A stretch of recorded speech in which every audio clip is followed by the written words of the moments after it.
Hello दोस्तों, हाजिर हूँ एक बहुत ही जबरदस्त मूवी लेकर। But before we continue the movie, do not forget to like the video and subscribe to my channel. Movie के फर्स्ट सीन में हम बाइन को देखते हैं, जिस वक्त अपने सामने मौजूद लोगों से कह रहा था कि मुझे अपने मॉम के लिए एक हैंडसम डैड की जरूरत है। क्या आप में से कोई मेरी मॉम से शादी करना चाहेगा? तभी एक आदमी आगे बढ़ते हुए कहने लगा, हाँ मैं जरूर तुम्हारी मॉम से शादी करना चाहूंगा। जिस पर बाइन कहने लगा, नहीं तुम बहुत ज्यादा मोटे हो।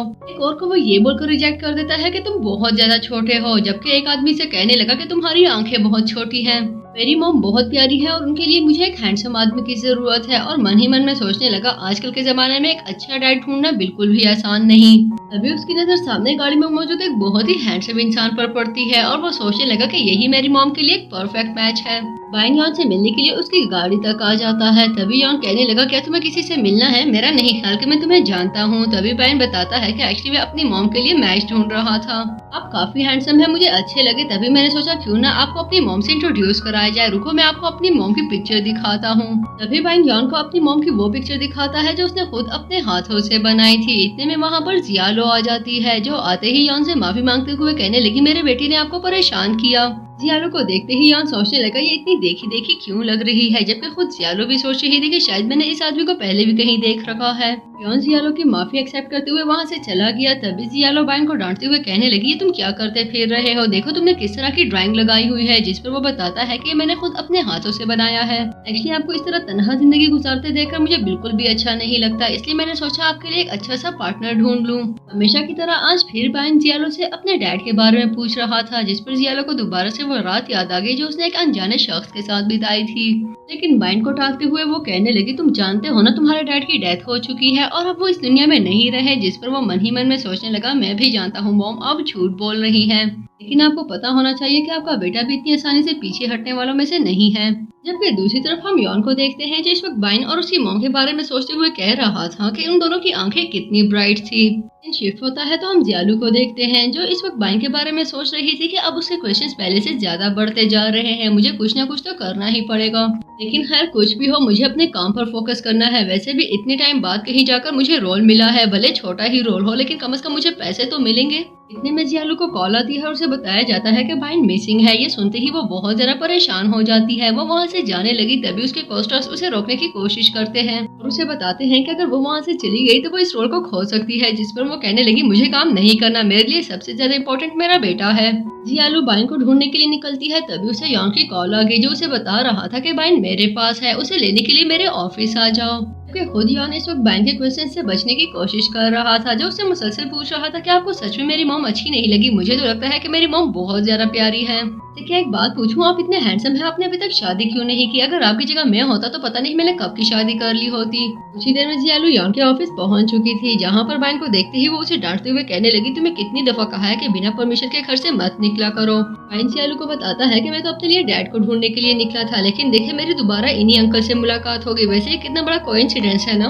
वैसे मॉम इन्होंने मेरी बहुत ज्यादा केयर की। तभी जियालू यॉन को हाथ मिलाने के लिए आगे बढ़ती है, लेकिन यॉन उसे लिफ्ट नहीं कराता और उसे कहता है कि तुम्हें अपने बेटे की केयर करनी चाहिए। जियालू बाइन को लेकर वहाँ से जाने लगी। तभी बाइन कहने लगा, मॉम इन्होंने मेरी इतनी केयर की, मेरे साथ इतना अच्छा टाइम स्पेंड किया, कम से कम थैंक यू जेस्चर के तौर पर इन्हें अच्छा सा डिनर ही करा दे। जियालू बहुत ज्यादा कंफ्यूज हो जाती है। तभी बाइन यॉन को हाथ से पकड़ते हुए कहने लगा, मेरी मॉम बहुत अच्छा खाना बनाती है, मुझे यकीन है कि मेरी मॉम का बनाया हुआ खाना आपको बहुत अच्छा लगेगा। बाइन यॉन को हाथ से पकड़कर जबरदस्ती अपने साथ ले जाता है। तभी यॉन का मैनेजर पीछे बस यही कहता रह गया कि अभी आपको एक और मीटिंग भी अटेंड करनी थी। जिस पर जियालू कहने लगी, इन दोनों ने मुझसे परमिशन नहीं ली और ना ही मैंने तुम्हारे बॉस को इनवाइट किया है। तभी मैनेजर सोचने लगा, अजीब बॉस है हमारा, एक 5 साल के बच्चे के सामने भी इनका बस नहीं चलता। मूवी आगे बढ़ती है तो हम जियालू को देखते हैं, जिस पर किचन में खाना बना रही थी, जबकि यॉन और वाइन खाने का वेट कर रहे थे। तभी वाइन कहता है कि आप जानते हैं मेरी मॉम बहुत अच्छा खाना बनाती है। इस पर यॉन कहने लगा, कि तुम्हें नहीं लगता कि तुम हर टाइम अपनी मॉम को प्रमोट करते रहते हो? तभी वाइन कहने लगा कि नहीं, बस सिर्फ मैं इतना चाहता हूँ उनकी लाइफ में इतना कोई आ जाए कि उनको बुली ना किया जा सके। यॉन पूछता है, क्या तुम्हारी मॉम को कोई बुली करता है? तभी वाइन बताने लगा, हाँ वो सिंगल मदर है, इसी बात को लेकर उन्हें बहुत परेशान किया जाता है, लेकिन वो मेरी बहुत अच्छे से केयर करती हैं। यॉन वाइन से उसके गले में मौजूद नेकलेस के बारे में पूछता है, क्योंकि उसे अच्छे से याद था कि नेकलेस में मौजूद रिंग उसने उस लड़की को दी थी जिसके साथ उसने रात बिताई थी। बाइन बताता है कि ये रिंग मेरी मॉम को मेरे डैड ने दी थी, तभी मॉम ने मुझे गिफ्ट कर दी, और साथ ही वो बताता है कि मेरे डैड की डेथ हो चुकी है। यान को पूरा यकीन हो चुका था कि जियालू ही वही लड़की है जिसके साथ उसने रात बिताई थी। तभी वो बाइन से कहने लगा, तुम्हारी मॉम को तो झूठ बोलना भी अच्छे से नहीं आता। और मन ही मन में डिसाइड करता है कि उसे बाइन का डीएनए टेस्ट कराना चाहिए। तभी उसे ऑफिस से कॉल आती है और उसे बताया जाता है कि उसे ऑफिस पहुंचना होगा। जियालू खाना लेकर आती है तो देखती है कि यान वहाँ पर मौजूद ही नहीं है। तभी वो बाइन से यान के बारे में पूछती है तो बाइन बताता है कि उन्हें ऑफिस जाना था। जियालू बाइन को समझाती है कि हम इस तरह किसी को भी अपने घर में नहीं ला सकते, जिस पर बाइन कहने लगा, मॉम उनके बारे में इस तरह की बातें मत सोचे, वो एक बहुत अच्छे इंसान है, देखें वो दिखने में कितने प्यारे लगते हैं। जियालू कहने लगी, अपीयरेंस हमेशा धोखा दिया करती है, हर बार आंखों का दिखाया हुआ सच नहीं होता और किसी के अपीयरेंस के लिहाज से उसे जज नहीं किया जा सकता। तभी बाइन कहने लगा, वो अंकल बिल्कुल मेरी तरह दिखते हैं, मुझे तो वो बहुत अच्छे लगते हैं, मैंने तो डिसाइड कर लिया है कि अगर आपका पार्टनर बनना है तो बस उन्हें ही बनना है। लेकिन जियालू बाइन को समझाती है कि अगर उसने आइंदा कभी भी इस तरह किसी के साथ क्लोज होने की कोशिश की तो वो इसे अब्रॉड भेज देगी। जबकि दूसरी तरफ हम यान को देखते हैं जो इस वक्त ऑफिस में मौजूद था और मैनेजर उसे रिपोर्ट देते हुए बताता है कि आपका शक बिल्कुल सही था, वो बच्चा आपका ही है। जिस पर यान मैनेजर को उन दोनों को बुलाने के लिए कहता है। नेक्स्ट सीन में हम जियालू को देखते हैं जो इस वक्त शूट के लिए वापस आ चुकी थी और मन ही मन में सोच रही थी कि उस दिन जिस तरह मैं शूट को आधे में छोड़कर गई थी, ये लोग मुझे कभी भी दोबारा से रोल नहीं देंगे। वो इस बारे में डायरेक्टर से बात करती है। तभी डायरेक्टर कहने लगा, क्या तुम्हें जरा भी आइडिया है कि तुम्हारा एटीट्यूड कितना नॉन सीरियस और कितना नॉन प्रोफेशनल था। जियालू माफी मांगते हुए उन्हें बताती है कि मैं बहुत मजबूरी में गई थी, मैं भी जानती थी कि मुझे नहीं जाना चाहिए था, लेकिन डायरेक्टर उसे दोबारा से रोल देने से इनकार कर देता है। इनमें वहाँ पर कुछ गार्ड्स आ जाते हैं जो जियालू को जबरदस्ती अपने साथ लेकर जाने लगे। जियालू उनसे पूछती रही कि तुम लोग कौन हो और मुझे कहाँ लेकर जा रहे हो, लेकिन कोई भी उसे जवाब नहीं दे रहा था। उसी देर में जियालू यान के घर के बाहर मौजूद थी तो इतने सारे सर्वेंट्स को झुकते हुए देखकर वो सोचने लगी, लगता है यहाँ पर किसी बहुत बड़ी फिल्म की शूटिंग हो रही है। अंदर आते ही जियालू की नजर यान पर पड़ी। तभी वो यान से कहने लगी, क्या मुझे यहाँ पर तुमने बुलाया है, क्या किसी को बुलाने का ये तरीका होता है। तभी यान उससे बाइन के डैड के बारे में पूछने लगा, जिसके जवाब में जियालू कहने लगी, मैं तुम्हें कुछ भी बताना पसंद नहीं करती। तभी यान कहता है, मैंने सुना है कि बाइन के डैड की डेथ हो चुकी है, लेकिन जहाँ तक मेरी इन्फॉर्मेशन है मैं जानता हूँ कि बाइन के डैड बिल्कुल जिंदा है और सही सलामत है। तभी जियालू से पूछने लगी कि तुम क्या कहना चाहते हो, जिस पर वो उसे डीएनए रिपोर्ट्स दिखाता है और उसे बताता है कि बाइन मेरा बेटा है। जिस पर जियालू कहने लगी कि इसका तो सवाल ही पैदा नहीं होता, वो मेरा बेटा है और अगर तुम वही इंसान हो जिसके साथ आज से 5 साल पहले मैंने रात बिताई थी तो मैं तुम्हारी शक्ल भी नहीं देखना चाहूंगी। मैंने अपनी जिंदगी के सबसे मुश्किल 5 साल अकेले गुजारे हैं, अब मुझे न बाइन को किसी की जरूरत है, इसलिए आइंदा हमारी लाइफ में घुसने की कोशिश बिल्कुल भी मत करना। लेकिन यान जियालू को बताता है कि बाइन मेरा बेटा है और मैं किसी भी तरह उसे हासिल कर लूंगा, इसलिए अच्छा होगा कि तुम आराम से मान जाओ और वैसे भी उसे मेरी जरूरत है। बाइन अपने डैड के बगैर नहीं रह सकता, इस बात का आइडिया तुम्हें बहुत अच्छे से हो गया होगा। जिसके जवाब में जियालू कहने लगी, लेकिन मैं भी उसके बगैर नहीं रह सकती, तुम भी ये बात जान लो। यान जियालू को बताता है कि अब इसका सिर्फ एक ही सोल्यूशन है, तुम मुझसे शादी कर लो। जिस पर जियालू कहने लगी, इसका तो सवाल ही पैदा नहीं होता। यान उसे बताता है कि अपने लिए ना सही लेकिन तुम्हें बाइन के लिए मुझसे शादी कर लेनी चाहिए, इनफैक्ट मैंने तो तुम्हारे लिए एग्रीमेंट भी तैयार कर दिया है। तभी जियालू मन ही मन में सोचने लगी कि पता नहीं मुझे क्या करना चाहिए, मुझे तो कुछ भी समझ नहीं आ रही। जियालू यान को बताती है कि मैं तुमसे शादी करने के लिए तैयार हूँ, लेकिन इसके बारे में हम किसी को भी नहीं बताएंगे, मैं अपने रिलेशनशिप को हाइड रखना चाहती हूँ। तभी यान सोचने लगा कि ये कितनी नाइस है, अगर इसकी जगह कोई और लड़की होती तो सिर्फ दुनिया को दिखाने के लिए ही मुझे से अमीर और सक्सेसफुल इंसान से शादी कर लेती, लेकिन इसकी सोच बहुत अलग है। लेकिन जियालू मन ही मन में सोच रही थी कि कम से कम मैंने बाइन के लिए इस किस्म के स्टबर्न और कॉम्पिटिटिव इंसान को कभी भी इमेजिन नहीं किया था। इनमें वहाँ पर बाइन आ जाता है जो जियालू को बताता है कि यान के गार्ड्स उसे यहाँ पर लेकर आए हैं और साथ ही बताता है कि यान के शेफ बहुत अच्छी कुकिंग करते हैं और मुझे यहाँ पर बहुत अच्छी चीजें खाने को मिली। एक सीन में जियालू को दिखाया जाता है जो इस वक्त पैकिंग करते हुए सोच रही थी कि 5 साल बाद ये इंसान दोबारा से मेरी जिंदगी में घुस आया है, लेकिन अब सारी चीजें चेंज हो चुकी हैं और मेरे दिल में इसके लिए बिल्कुल भी जगह नहीं। लेकिन मैं क्या करूँ, बाइन उसके साथ बहुत ज्यादा खुश है, ऐसे लगता है जैसे बाइन हमेशा से अपने बाप के प्यार के लिए तरसा हो। लेकिन खैर मुझे उससे क्या, मैं सिर्फ भाई की खुशी की खातिर यहाँ पर रह सकती हूँ। एक सीन में जियालू को दिखाया जाता है जो इस वक्त अपना स्क्रिप्ट याद कर रही थी। तभी वहाँ पर बाइन आ जाता है जो उसे बता रहा था कि आज मुझे अपने न्यू स्कूल जाना है। बाइन जा चुका था। तभी जियालू को डायरेक्टर की कॉल आती है जो उसे बता रहा था कि आज तुम्हें हर हालत में पहुंचना होगा और देखो इस बार बिल्कुल भी गड़बड़ नहीं होनी चाहिए। कुछ ही देर में जियालू सेट पर पहुंचती है। तभी डायरेक्टर उसे बताता है कि मैंने तुम्हारा रोल किसी और को दे दिया है, लेकिन तुम परेशान मत हो, तुम्हारे लिए मेरे पास एक और बहुत अच्छा रोल मौजूद है। डायरेक्टर जियालू को उसकी न्यू असिस्टेंट से मिलवाते हुए कहता है कि आज से ये तुम्हारे साथ काम करेगी और तुम्हें कोई भी काम हो तो इसे बता दिया करना। डायरेक्टर जा चुका था। तभी जियालू की असिस्टेंट उसका पर्स ले लेती है जिससे वो सारी चीजें नीचे गिरा चुकी थी और तभी वो उसका मैरिज सर्टिफिकेट देख लेती है तो पूछती है कि क्या आप मैरिड हैं। मुझे सच में यकीन नहीं आ रहा कि आप मिस्टर यॉन की वाइफ है। तभी जियालू कहने लगी, देखो मैंने इस बारे में किसी को नहीं बताया और तुम भी मत बताना। तभी असिस्टेंट कहती है, मैं प्रॉमिस करती हूँ कि मैं किसी से ये बात शेयर नहीं करूंगी। नेक्स्ट सीन में हम बाइन को देखते हैं, जो इस वक्त यॉन के साथ गाड़ी में मौजूद था और अपनी मॉम के साथ वीडियो कॉल पर बात कर रहा था। तभी बाइन देखता है कि जियालू के साथ एक मेल एक्टर मौजूद है। मेल एक्टर को देखते ही बाइन को बहुत बुरा लगने लगा। तभी वो यॉन से कहता है, मेरा ख्याल है कि मॉम को शूट के लिए नहीं भेजना चाहिए क्योंकि वहाँ पर मेल एक्टर्स भी होते हैं। देखिए मैं आपको इनसिक्योर नहीं फील कराना चाहता, लेकिन मुझे लगता है कि हमें अपने लोगों पर नजर रखनी चाहिए। जिस पर यॉन कहने लगा कि तुम कुछ ज्यादा ही सोचते हो। इसी देर में बाइन यॉन के साथ सेट पर पहुंचता है। तभी वो देखता है कि जियालू के साथ अभी भी वो मेल एक्टर बैठा हुआ है। तभी बाइन को बहुत ज्यादा गुस्सा आने लगा और वो यॉन को बताता है कि ये उसकी मॉम का बेस्ट फ्रेंड है। बाइन यॉन से कहने लगा, मेरा ख्याल है कि आपको उनके पास जाकर उन्हें बताना चाहिए कि अब मॉम की शादी हो चुकी है और वो आपकी वाइफ है और उन्हें इस तरह आप मेरी मॉम के साथ नहीं बैठना चाहिए। मेरा ख्याल है कि आप मॉम को फॉर ग्रांटेड ले रहे हैं। आपको आइडिया नहीं कि लड़कियां बहुत जल्दी अपना दिल दे बैठती हैं। ऐसा ना हो कि कल को आपकी वाइफ किसी और के साथ भाग जाए और आपको दोबारा से अपने लिए वाइफ ढूंढनी पड़ जाए। इसके जवाब में यॉन कहने लगा, मुझे किसी को भी दोबारा से हासिल करने की कोई जरूरत नहीं। तुम्हारी मॉम सिर्फ तुम्हारी वजह से मेरे बड़े विला में रह रही है, उनके लिए यही बहुत है। रही बात खुद को इंट्रोड्यूस कराने की, तो इंट्रोडक्शन देने की जरूरत मुझे कभी भी नहीं पड़ती क्योंकि सभी लोग मुझे ऑलरेडी बहुत अच्छे से जानते हैं। बाइन मन ही मन में सोचने लगा कि ये आदमी तो बहुत ज्यादा एरोगेंट और स्ट्रेट फॉरवर्ड है। लेकिन तभी वो यॉन को बताता है कि मैं बता रहा हूँ, बहुत जल्द आप अपनी वाइफ को खोने वाले हैं। एटलीस्ट उन्हें अपने होने का एहसास तो दिलाएं, सारी दुनिया को पता तो चले कि अब आप मैरिड हैं और आपकी एक वाइफ ही है।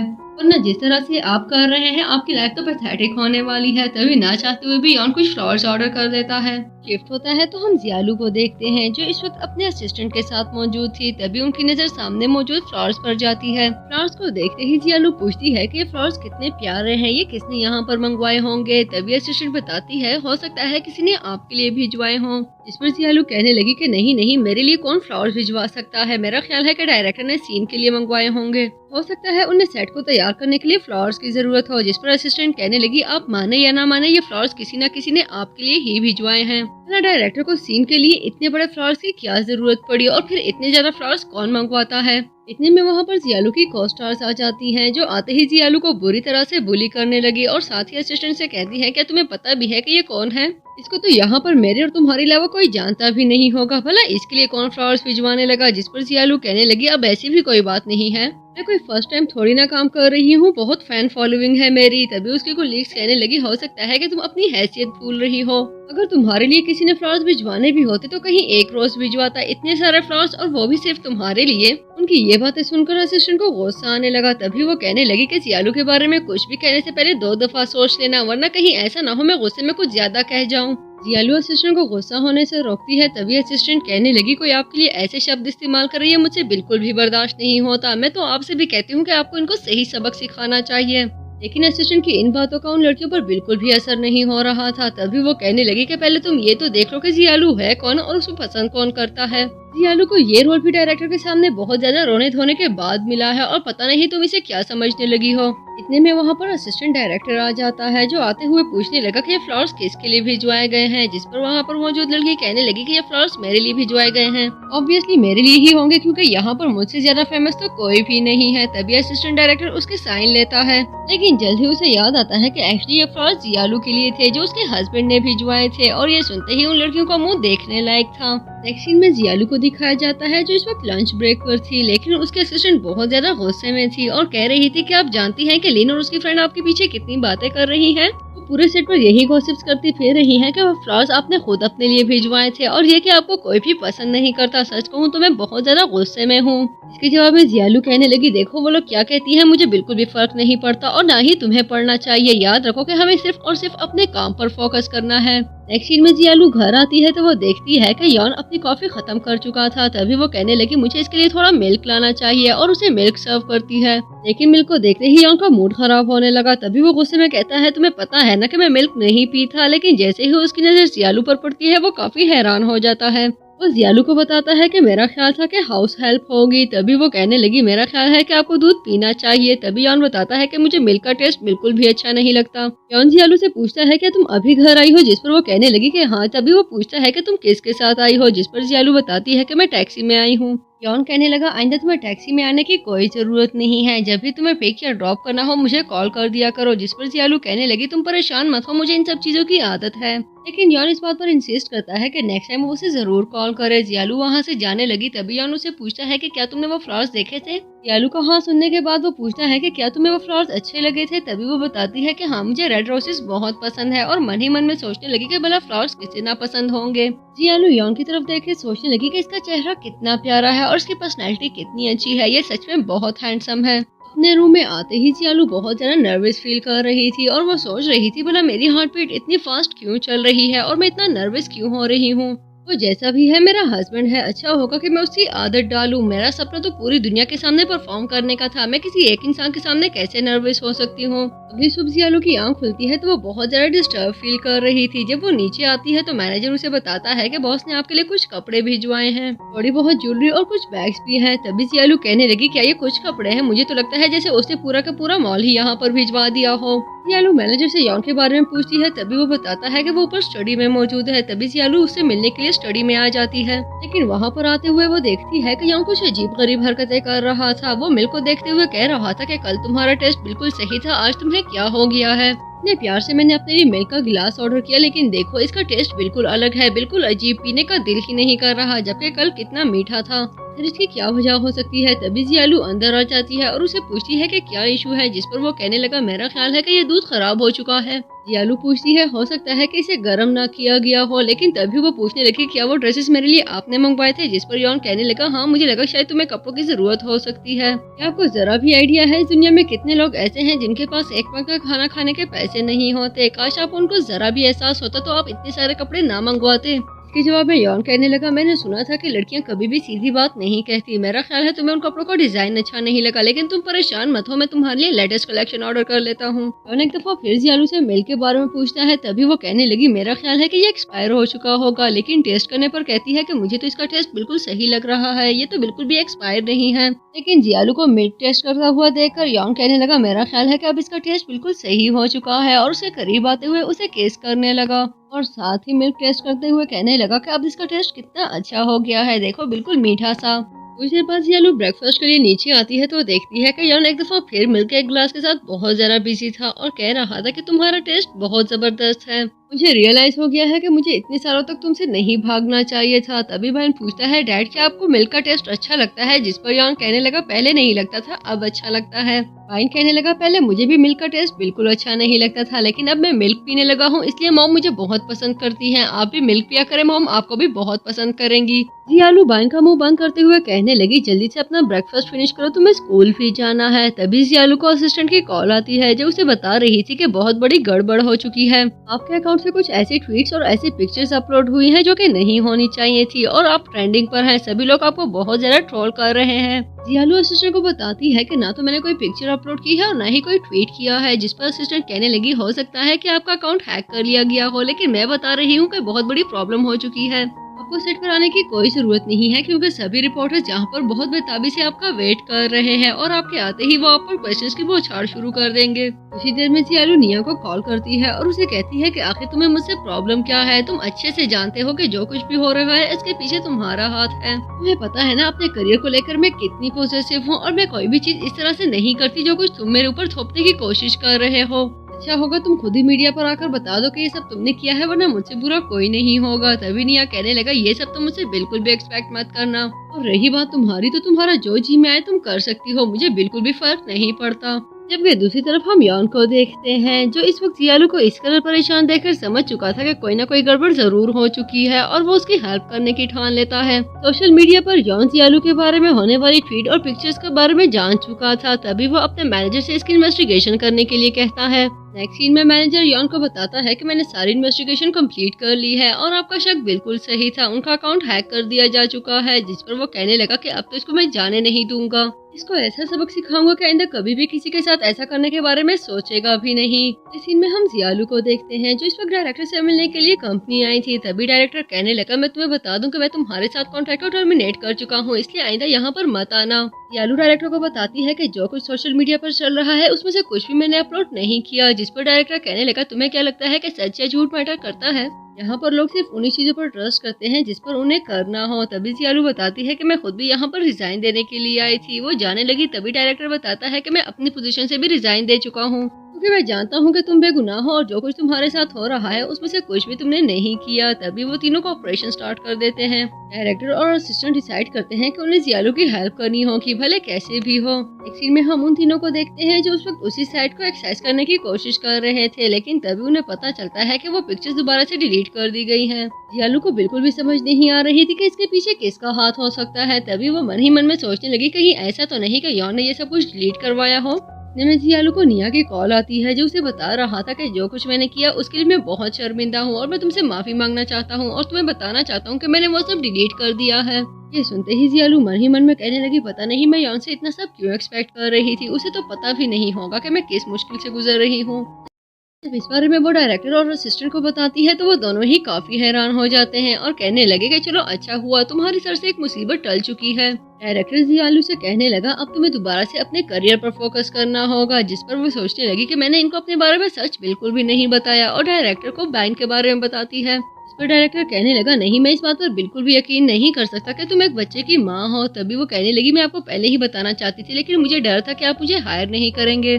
असिस्टेंट जियालू से पूछती है कि क्या मिस्टर यॉन का बेटा है, जिस पर वो कहने लगी कि हाँ मेरे बच्चे का बाप मिस्टर यॉन ही है। इतने में जियालू को वाइन की कॉल आती है जो उसे बता रहा था कि मैं और डैड आपको बहुत मिस कर रहे हैं, आप जल्दी से घर आ जाए। जियालू कहने लगी मैं आ जाऊंगी लेकिन तुम टाइम पर सो जाना। दूसरी तरफ हम यॉन को देखते हैं जो इस वक्त अपने फोन की तरफ देख रहा था। तभी मैनेजर पूछने लगा क्या आप अब तक मैडम की कॉल का वेट कर रहे हैं, जिस पर यॉन कहने लगा क्या तुम्हें भी पता चल गया है कि मैं उसी का वेट कर रहा हूँ। और अपने मैनेजर से कहने लगा मैंने उसे इतनी बड़ी प्रॉब्लम सॉल्व की है, क्या तुम्हें नहीं लगता कि उसे कॉल करके मुझे थैंक्स कहना चाहिए था। जिस पर मैनेजर कहने लगा मेरा ख्याल है कि उन्हें पता भी नहीं होगा कि इस सब के पीछे आपका हाथ है। इनफैक्ट सच कहूँ तो पहले आपको अपनी वाइफ का दिल जीतने की कोशिश करनी चाहिए। जिस पर यॉन कहने लगा हाँ तुम्हारी बात बिल्कुल सही है, मुझे पहले उसके दिल में अपने लिए जगह बनानी चाहिए और फिर उसे कुछ एक्सपेक्ट करना चाहिए। कुछ देर में जियालू भी घर पहुंच चुकी थी। वो बाइन को देखने के लिए उसके रूम में आती है तो देखती है कि बाइन बहुत गहरी नींद सो रहा है। तभी वहाँ पर यॉन आ जाता है। अचानक मुड़ने से जियालू का घुटना बुरी तरह से जख्मी हो जाता है। तभी यॉन उसे अपने हाथों में उठाते हुए कहने लगा मेरा ख्याल है कि तुम्हें थोड़ा केयरफुल होना चाहिए। यॉन जियालू को अपने हाथों में उठाकर बाहर लाता है। तभी वो कहने लगी आप बिला वजह परेशान हो रहे हैं, मैं बिल्कुल ठीक हूँ। तभी वो कहने लगा तुम सारा दिन सेट पर भी बिजी रहती हो, तुम्हें अपनी केयर करनी चाहिए। जियालू के घुटने पर स्प्रे करने के बाद जॉन उसे बॉटल देते हुए कहने लगा कल अपनी असिस्टेंट को बोल देना कि वो भी तुम्हारे घुटने पर स्प्रे कर दे, और अगर हरे के बारे में सोचने के बाद तुम्हें थोड़ी बहुत फुर्सत मिले तो अपने बारे में भी सोच लिया करो। यॉन जियालू को हाथों में उठाकर उसके रूम की तरफ ले जाता है। जिस पर जियालू सोच रही थी कितना सक्सेसफुल और कितना हाई स्टेटस का इंसान है, लेकिन मुझे ऐसे ट्रीट करता है जैसे एक ऑर्डिनरी हस्बैंड। नेक्स्ट सीन में हम यॉन को देखते हैं जो ब्रेकफास्ट के टेबल पर जियालू को ना पाकर उसके बारे में पूछता है तो हाउसमेट बताती है कि एक्चुअली वो लंच बॉक्स प्रिपेयर कर रही है। सुनते ही यॉन को बहुत अच्छा लगने लगा और वो मन ही मन में सोचने लगा कि बिलाखिर मेरी वाइफ को भी मेरा एहसास होने लगा है। तभी वाइन कहने लगा मैंने कहा था ना कि आपको उसके मन में जगह बनानी चाहिए, देखिए अब वो खुद से आपकी तरफ आने की कोशिश कर रही है। यॉन को बहुत अच्छा लग रहा था। तभी वहाँ पर जियालू आ जाती है जिसके हाथ में लंच बॉक्स मौजूद था और वो कह रही थी कि मुझे शूट के लिए बहुत ज्यादा देर हो रही है, मैं ब्रेकफास्ट नहीं करूंगी, अपने लिए लंच लेकर जा रही हूँ और तुम लोगों से रात में मुलाकात होगी। उनका ये सपना कि जियालू जख्मी टांग के साथ उसके लिए खाना बना रही है पूरी तरह से टूट चुका था। तभी वो बहुत गुस्से में वहाँ से चला जाता है, जबकि जियालू की इस हरकत में बाइन भी बहुत ज्यादा डिसअपॉइंट हो चुका था और वो कहने लगा मॉम मुझे आपको कब तक समझाते रहना पड़ेगा, पता नहीं तुम लोगों को कब समझ जाएगी, आखिर इस घर के लोगों को अपने 5 साल बच्चे पर तरस क्यों नहीं आता। जबकि दूसरी तरफ हम जियालू को देखते हैं जो इस वक्त अपने फ्रेंड को बता रही थी कि आज सुबह मेरे पास ज्यादा टाइम नहीं था इसलिए मैंने सिंपल सा खाना बनाया है, तुम टेस्ट करके बताओ कि कैसा बना है। खाना खाते ही उसका फ्रेंड लियो उसे कहने लगा कि तुम्हारे हाथ में जादू है, सच कहूँ तो मैं तुम्हें कॉन्ट्रैक्ट देना चाहता हूँ, आज के बाद तुम मेरे लिए लंच बना कर लाया करना। इस पर जियालू कहने लगी क्या तुम्हें लगता है कि मैं बहुत फारिग लड़की हूँ और मेरे पास हर टाइम खाना बनाने के लिए टाइम होता है। जिसके जवाब में लियो कहने लगा अच्छा ठीक है हफ्ते में 1 दफा मेरे लिए लंच लाया करो, लेकिन प्लीज लाया करो, देखो तुम्हारे हाथ का खाना खाकर मुझे बहुत अच्छा लग रहा है, सच कहूँ तो इतना डिलीशियस खाना कितने टाइम बाद खा रहा हूँ मुझे खुद भी नहीं पता। जिस पर जियालू कहने लगी अब तुम कुछ ज्यादा ही एग्जैजरेट कर रहे हो, लेकिन वो दोनों ही नहीं जानते थे कि सामने गाड़ी में बैठा यॉन उन दोनों को एक साथ देखकर कितने गुस्से में आ चुका है और मन ही मन में सोच रहा था कि सुबह सुबह इतनी मेहनत इंसाफ के लिए की जा रही थी, पता नहीं मुझे क्या हो गया था जो बिला वजह की उम्मीदें पालना शुरू कर दिया। तभी वो वहाँ से चला जाता है, लेकिन ऑफिस आते ही यॉन का मूड बुरी तरह से खराब हो चुका था। यॉन को इस हालत में देखकर उसका मैनेजर जियालू को कॉल करके बताता है कि बॉस की तबीयत बिल्कुल भी ठीक नहीं है। एक्चुअली वो बहुत ज्यादा डिस्टर्ब हो चुके हैं। मुझे लगता है कि उन्हें आपकी जरूरत है। प्लीज आप कुछ देर के लिए ऑफिस आकर उनकी तन्हाई दूर कर दे और उन्हें ये मत बताइएगा कि आपको मैंने कॉल की है। जिस पर जियालू कहने लगी, देखो मैं अपने काम में बहुत बिजी हूँ। लेकिन मैनेजर जियालू को समझाता है कि यॉन को इस वक्त आपकी बहुत जरूरत है। तभी कुछ ही देर में जियालू ऑफिस पहुंच जाती है। जियालू ऑफिस पहुंचती है तो वो देखती है कि यॉन का मूड सच में बहुत खराब है। लेकिन उसको देखते ही यॉन का मूड पहले से ज्यादा खराब होने लगा और वो उससे पूछता है कि तुम यहाँ पर क्या कर रही हो।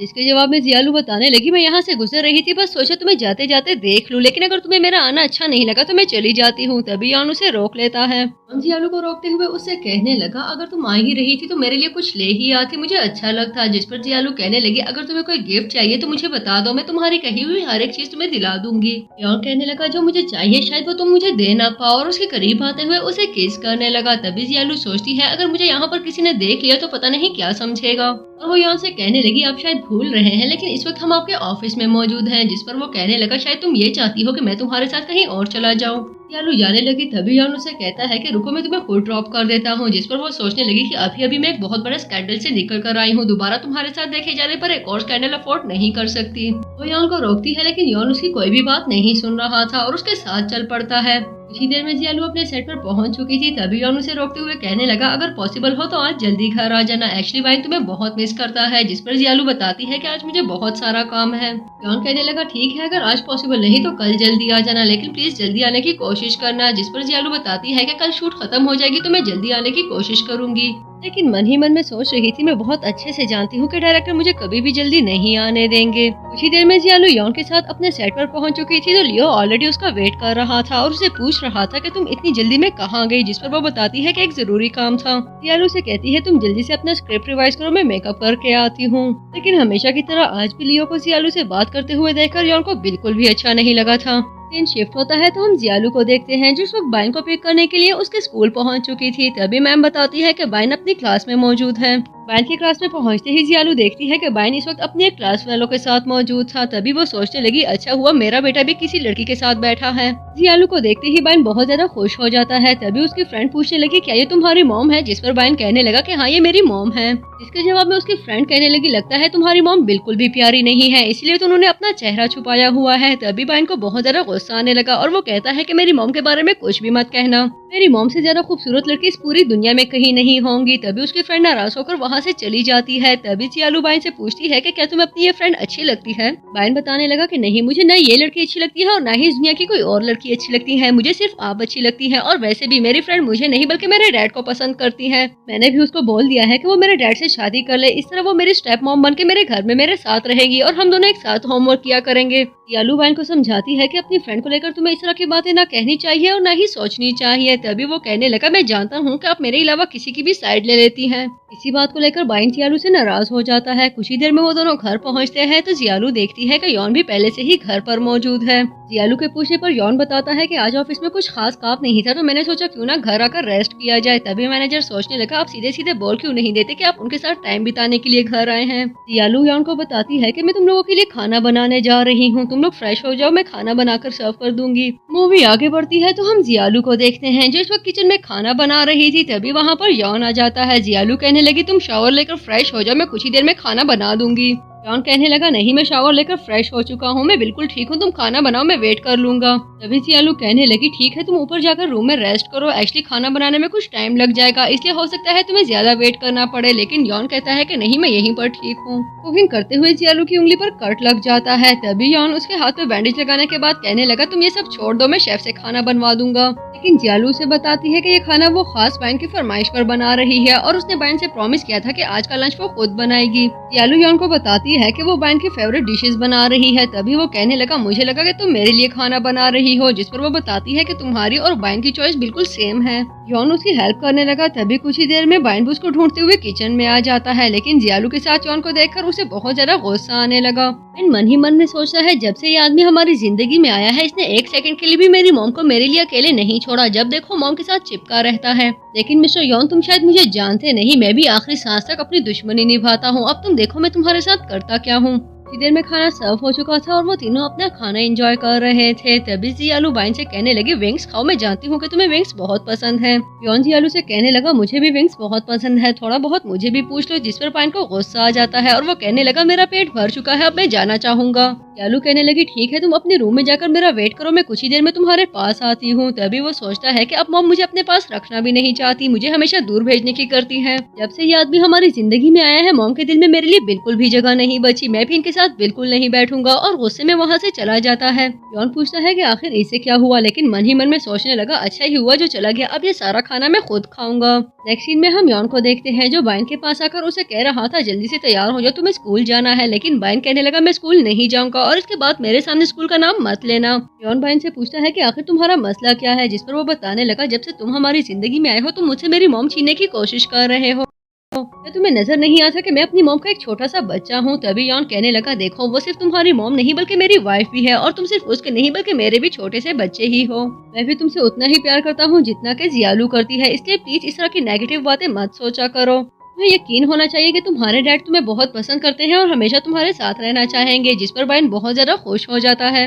फिर दूसरी तरफ हम जियालू को देखते हैं जो इस वक्त सेट पर मौजूद थी और डायरेक्टर उसे बुके देते हुए कहने लगा कि बिलाखिर हमारा शूट कंप्लीट हो चुका है, सब हमें सिर्फ इस सीरीज के रिलीज होने का वेट करना होगा। डायरेक्टर के जाने के बाद लियो जियालू को बताता है कि मैं तुम्हें बहुत मिस करूंगा, सच कहूँ तो तुम्हें मुझसे शादी कर लेनी चाहिए। इसके जवाब में जियालू कहने लगी, हमारा ड्रामा खत्म हो चुका है, इसलिए अच्छा होगा कि तुम अपनी एक्टिंग भी बस कर दो। जियालू घर पहुंचती है तो वो बहुत ज्यादा थक चुकी थी, तभी वो सो जाती है, लेकिन आंख खुलने पर उसे रियलाइज होता है कि वो काफी देर तक सोती रही थी। वो मन ही मन में सोचने लगी कि मुझे डिनर बना लेना चाहिए था, कितनी देर हो चुकी है। लेकिन नीचे आते ही उसकी टक्कर रोजू से हो जाती है जो जियालू को देखते ही कहने लगी, क्या तुम अंधी हो।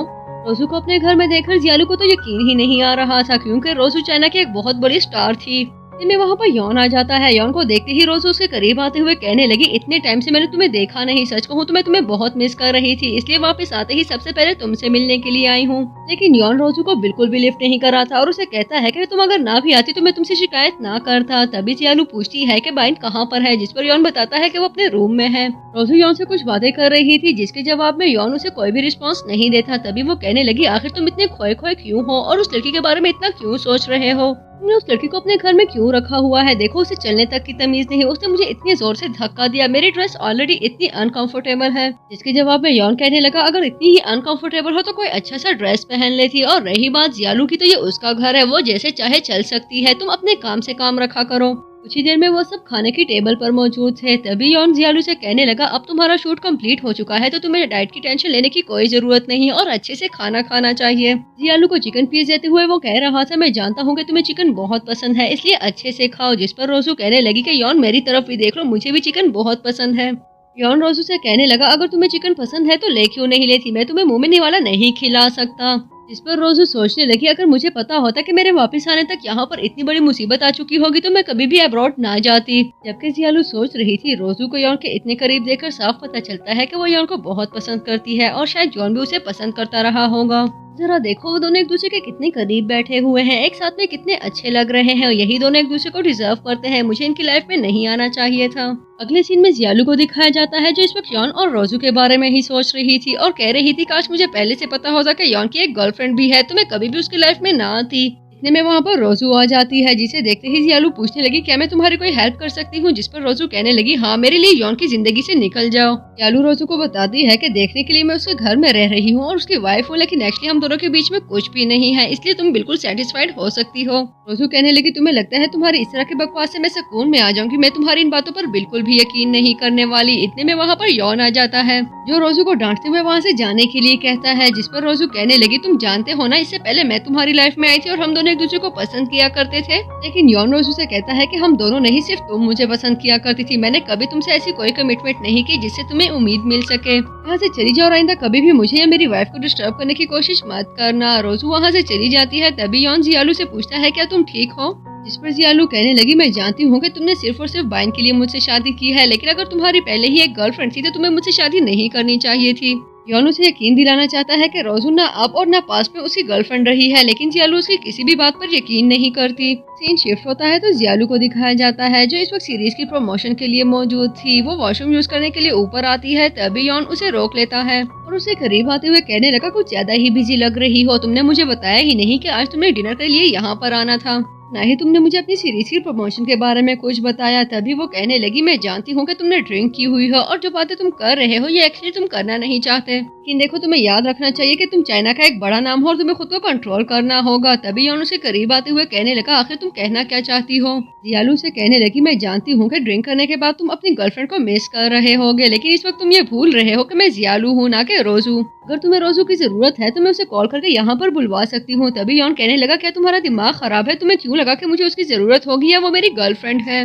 तुम्हें ऑलरेडी बता चुका हूँ कि वो ना मेरी गर्लफ्रेंड है और ना ही पास्ट में रही है। तुम एक बात को बार बार रिपीट क्यों करती हो? ऐसे लगता है जैसे तुम उसे जेलस फील कर रही हो। इस पर जियालू कहने लगी, जेलस और तुमसे सवाल ही पैदा नहीं होता। क्या तुम भूल रहे हो कि हम दोनों की कॉन्ट्रैक्ट मैरिज हुई है और हमारे बीच में ऐसा कुछ भी नहीं है कि मैं जेलस फील करूं। इस पर यॉन उसके करीब आते हुए उसे किस करने लगा और साथ ही कहता है कि हमारा रिश्ता इतना कमजोर भी नहीं है जितना तुम्हें लग रहा है। इनमें जियालू को दिखाया जाता है जो इस वक्त अपने रूम में सो रही थी, लेकिन बुरा सपना देखने की वजह से वो डर जाती है। तभी वो सोचने लगी, मुझे दोबारा से बुरा सपना आए इससे पहले ही मुझे बाइन के रूम में चले जाना चाहिए, और वो बाइन के रूम में आ जाती है। बाइन मुंह में ही मिनमिनाते हुए कह रहा था, मॉम सिर्फ और सिर्फ मेरी है, मैं किसी को भी उन्हें खुद से छीनने नहीं दूंगा। जिस पर जियालू हंसते हुए कहने लगी, तुम्हें ही डैड की बहुत ख्वाहिश थी। क्योंकि आंख लग चुकी थी। तभी वहाँ पर यॉन आ जाता है जो जियालू को देखते हुए सोच रहा था, अगर तुम्हें डर लग ही रहा था तो मेरे रूम में आ जाती, और उसे अपने हाथों में उठाकर अपने रूम में ले आता है। अगली सुबह जियालू की आंख खुलती है तो वो यॉन के चेस्ट पे हाथ रखते हुए सोच रही थी कि आखिर बाइन की वेस्ट इतनी मस्कुलर कब से होने लगी, लेकिन यॉन को देखते ही वो बहुत ज्यादा घबरा जाती है। जियालू से पूछती है कि मैं यहाँ पर कैसे आई, जिस पर यॉन कहने लगा, हो सकता है तुम्हें मेरी जरूरत महसूस हुई हो, लेकिन आइंदा तुम्हें अगर आना हो तो दिन के टाइम आना या सोने से पहले आ जाया करना। देखो ठीक है कि हमारी कॉन्ट्रैक्ट मैरिज है, लेकिन मेरे रूम के डोर्स तुम्हारे लिए हमेशा से ओपन थे और ओपन ही रहेंगे। जिस पर जियालू कहने लगी कि नहीं, मुझे बहुत अच्छे से याद है कि मैं बाइन के रूम में थी। यॉन कहने लगा, मुझे अच्छे से पता है कि तुम खुद यहाँ पर चल कर आई हो और अब ऐसे प्रिटेंड कर रही हो जैसे तुम्हें कुछ याद ही ना हो, लेकिन कोई बात नहीं, मैंने बिल्कुल भी माइंड नहीं किया। अपने रूम में आते ही जियालू सोचने लगी, पता नहीं मुझे स्लीप वॉकिंग की आदत कब से लगी है, लेकिन तभी उसे रियलाइज होता है कि यॉन उसे उल्लू बनाने की कोशिश कर रहा था। इसी देर में जियालू ब्रेकफास्ट के लिए आती है। तभी बाइन पूछने लगा कि आज आप इतनी देर से क्यों उठी हैं, जिस पर जियालू बताने लगी कि एक्चुअली मैं बहुत ज्यादा थकी हुई हूँ। बाइन कहने लगा, आप थकी हुई हैं, डैड थके हुए हैं, आखिर ऐसा भी क्या हो गया है कि पूरी की पूरी फैमिली ही थकी हुई है। तभी जियालू कहने लगी, एक्चुअली मैं अपना स्क्रिप्ट याद कर रही थी और तुम्हें ज्यादा बोलने की कोई जरूरत नहीं है, जल्दी से ब्रेकफास्ट करो, स्कूल के लिए निकल जाओ। बाइन कहने लगा, आज मेरा स्कूल जाने का बिल्कुल भी मूड नहीं है, लेकिन जब यॉन उसे कहता है कि मैं खुद तुम्हें ड्रॉप करूंगा तो वो खुशी खुशी उसके साथ चल पड़ा। इतने में जियालू को डायरेक्टर की कॉल आती है जो उसे बता रहा था कि आपका ड्रामा सुपर हिट रहा है, बहुत अच्छे रिव्यूज आ रहे हैं और टीआरपी भी बहुत जबरदस्त है। जिस पर जियालू बहुत ज्यादा खुश हो जाती है। जबकि दूसरी तरफ हम यॉन को देखते हैं जो इस वक्त अपने ऑफिस में मौजूद था और उसका मैनेजर पूछ रहा था कि आप अपनी वाइफ के लिए कोई गिफ्ट नहीं लेंगे। जिस पर यॉन पूछता है, क्यों, क्या हुआ, क्या उसकी बर्थडे है? मैनेजर कहने लगा कि नहीं, उनकी बर्थडे नहीं है, एक्चुअली मैं कॉन्ग्रेचुलेटरी गिफ्ट की बात कर रहा था। आपको शायद पता नहीं, लेकिन उनका ड्रामा सुपर हिट रहा है और मुझे लगता है कि इस मौके पर आपको उन्हें गिफ्ट देना चाहिए। मैंने सुना है कि उनकी कोस्टार को उनके हस्बैंड ने कोई बहुत अच्छा ज्वेलरी सेट गिफ्ट किया है। तभी यॉन कहने लगा कि एक पूरी ज्वेलरी शॉप खरीदो और उसे उसके नाम पर डाल दो। मैं जानता हूँ मेरी वाइफ इतना बड़ा ज्वेलरी स्टोर देखकर बहुत ज्यादा खुश हो जाएगी। तभी मैनेजर कहने लगा कि पूरा स्टोर खरीदने की कोई जरूरत नहीं है, बस कोई एक सेट खरीद ले, लेकिन अपने हाथों से चूज करें। ऑफिस के बाद जॉन घर आता है तो जियालू और बाइन उसी का वेट कर रहे थे। बाइन पूछता है कि आज आपको इतनी देर क्यों हो गई। तभी वो बताता है कि एक्चुअली आज ट्रैफिक बहुत ज्यादा था। बाइन बताता है कि मैं और मॉम आपका ही वेट कर रहे थे। एक्चुअली मॉम कह रही थी कि जब तक आप नहीं आएंगे हम खाना स्टार्ट नहीं करेंगे। तभी जॉन कहने लगा, क्या सच में तुम्हारा मॉम मेरा वेट कर रही थी? बाइन कहने लगा, जी बिल्कुल, क्योंकि जब आप होते हैं तो हमें अपनी फैमिली कंप्लीट लगती है। सीन शिफ्ट होता है तो हम जियालू को देखते हैं जिसकी नजर अपने सामने मौजूद ज्वेलरी आइटम पर पड़ती है तो वो बहुत ज्यादा हैरान हो जाती है और सोचने लगी कि इसको यहाँ पर किसने रखा होगा, क्योंकि मैंने आज तक इस ब्रांड की कोई भी ज्वेलरी नहीं खरीदी। तभी वो उस नेकलेस को लेकर यॉन के रूम में आ जाती है। जहाँ पर यॉन बाहर आता है तो वो टॉवल में था। यॉन को इस तरह से देखकर जियालू कहने लगी, तुम किस कदर बेशर्म हो, किस तरह अपने रूम में दंदनाते फिर रहे हो। जिस पर यॉन कहने लगा, तुम तो इतनी शर्मा रही हो जैसे हमारा कोई बच्चा ही ना हो। इसके जवाब में जियालू कहने लगी कि वो सब बिल्कुल अलग बात है, तुम भी जानते हो कि हमारे बीच में ऐसा कुछ भी नहीं है। तभी यॉन उसे करीब आते हुए उससे पूछने लगा कि तुम यहाँ पर क्यों आई हो। जिस पर जियालू उसे पूछती है, क्या ये नेकलेस तुमने खरीदा है? यॉन उसे बताता है कि हाँ, तुम्हारा ड्रामा सुपर हिट रहा, इसी खुशी में मैंने तुम्हारे लिए ये गिफ्ट खरीदा है। जिस पर जियालू कहने लगी कि ये बहुत प्यारा है, लेकिन मैं इसे एक्सेप्ट नहीं कर सकती। तभी यॉन कहने लगा, मेरा ख्याल है मेरा गिफ्ट तुम्हें अच्छा नहीं लगा।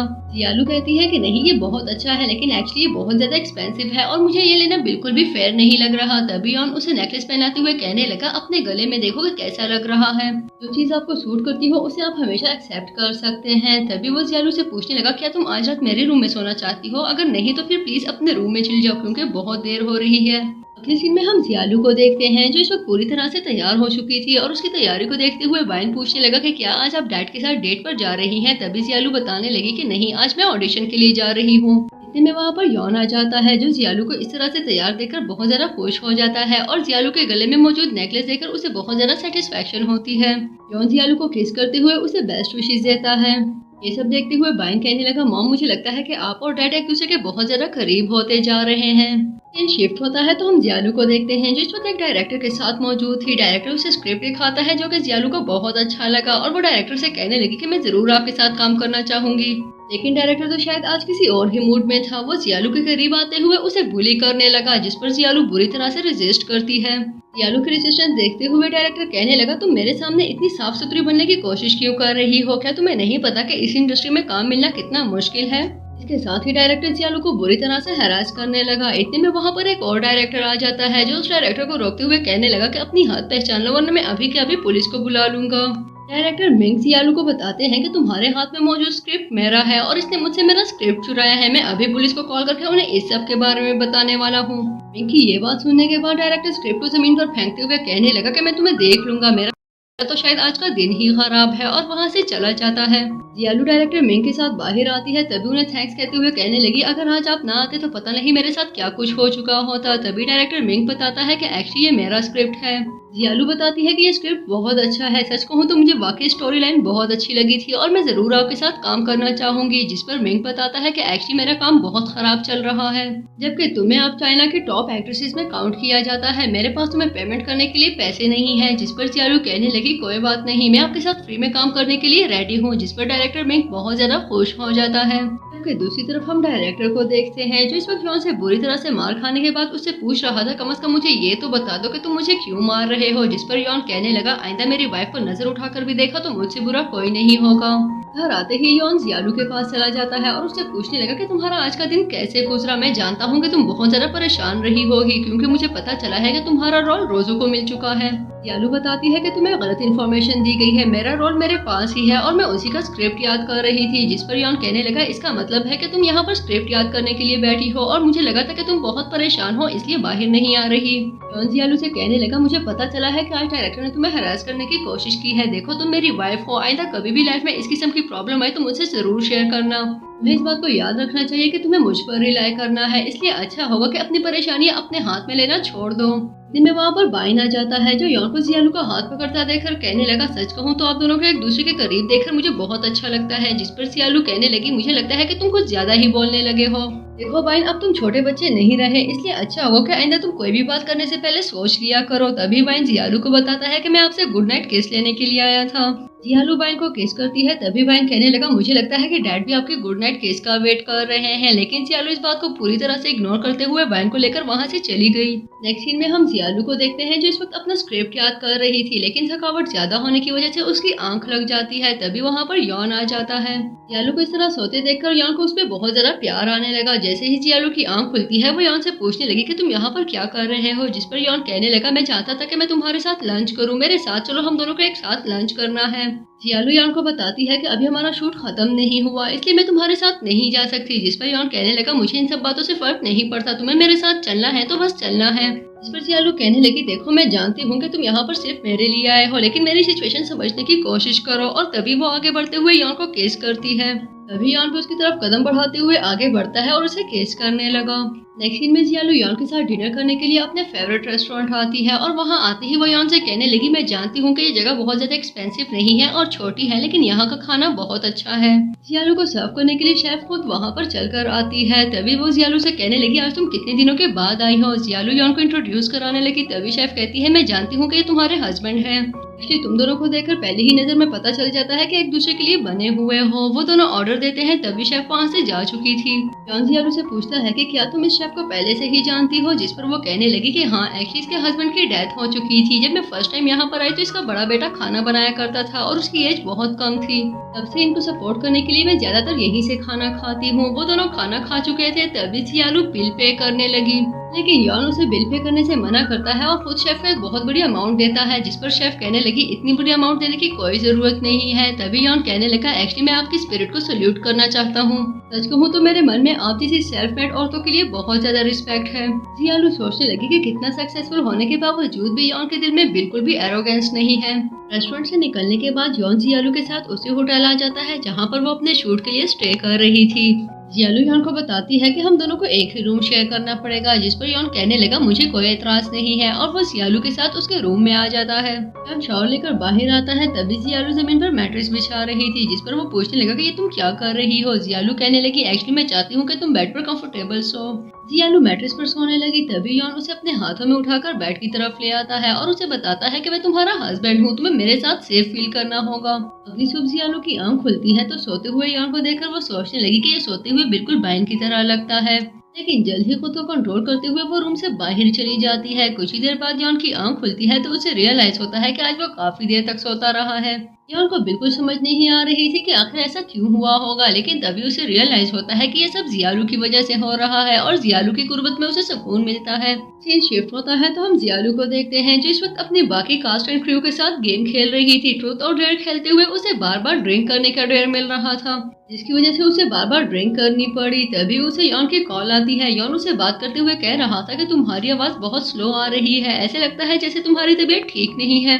जियालू यॉन को बताती है कि उसने बहुत ज्यादा ड्रिंक कर ली है और उसकी तबीयत बिल्कुल भी ठीक नहीं, और ये कि उसे यॉन की जरूरत महसूस हो रही है। तभी यॉन उसे मिलने के लिए होटल आ जाता है। अगले सीन में हम बाइन को देखते हैं जिस वक्त अपने मॉम से मिलने के लिए आता है, लेकिन वो देखता है कि असिस्टेंट और डायरेक्टर पहले ही उसकी मॉम के दरवाजे के बाहर खड़े हैं। असिस्टेंट बाइन को बताती है कि तुम्हारी मॉम सो रही है, जिस पर बाइन कहने लगा कि मैं उनके पास जाने वाला हूँ, वैसे भी जब वो सोती है तो मैं उनके पास चला जाता हूँ, इसमें कोई इशू नहीं है। तभी असिस्टेंट कहने लगी एक्चुअली तुम्हारी मॉम अकेली नहीं है, तुम्हारे डैड भी उनके साथ हैं। तभी बाइन कहने लगा मुझे इससे भी कोई प्रॉब्लम नहीं है, वो दोनों साथ हो तो अभी मैं उनके पास चला जाया करता हूँ। तभी असिस्टेंट बाइन को समझाती है कि अगर तुम अपने पेरेंट्स को इसी तरह डिस्टर्ब करते रहे तो तुम्हें छोटा भाई नहीं मिल सकता, और छोटे भाई का नाम सुनते ही बाइन बहुत ज्यादा एक्साइटेड हो जाता है। जबकि दूसरी तरफ हम जियालू को देखते हैं जिसकी आंख खुलती है तो उसे कुछ भी याद नहीं आ रहा था। तभी वो सोचने लगी पता नहीं मैं रूम में कब आई, मेरा सर इतना भारी क्यों हो रहा है, ऐसे लगता है जैसे मैं बहुत ज्यादा सोती रही हूँ। तभी वहाँ पर यॉन आ जाता है। यॉन को देखते ही जियालू पूछने लगी कि तुम यहाँ पर क्या कर रहे हो, जिसके जवाब में यॉन कहने लगा मेरा ख्याल है तुम पूरी तरह से भूल चुकी हो कि कल रात तुमने ही मुझे कॉल करके यहाँ पर बुलाया था। तभी जियालू कहने लगी भला मैं तुम्हें क्यों बुलाने लगी। जियालू को याद आता है कि कल रात उसने बहुत ज्यादा ड्रिंक कर ली थी। अपनी हालत देखते ही उसे रियलाइज हो गया कि उसने यॉन को यहाँ पर क्यों बुलाया होगा। यॉन जियालू के करीब आते हुए उससे कहने लगा मैं तुमसे सिर्फ एक बात कहना चाहूंगा जियालू, मैं तुमसे बहुत प्यार करता हूँ, तुम्हारे बगैर रहने का तो अब सवाल ही पैदा नहीं होता। मैं जानता हूँ कि हमारी शादी सिर्फ पराए नाम थी, लेकिन अब मैं चाहता हूँ कि तुम खुले दिल से मुझे अपने रियल हस्बैंड के तौर पर एक्सेप्ट करो। इस पर जियालू कहने लगी मैं खुशी खुशी तुम्हें अपने रियल हस्बैंड के तौर पर एक्सेप्ट करती हूँ। यॉन उसे बताता है कि बहुत जल्द हमारी शादी बहुत धूमधाम से होगी, जिसमें मैं पूरी दुनिया को बताऊंगा कि अब हम दोनों एक हो चुके हैं, और इसके साथ ही हमारी जबरदस्त सी मूवी की हैप्पी एंडिंग हो चुकी थी। लेकिन अगर यहाँ तक पहुँच चुके हो तो वीडियो को लाइक करना और चैनल को सब्सक्राइब करना बिल्कुल मत भूलिएगा। ऐसी जबरदस्त चाइनीज मूवीज के लिए स्टे ट्यून।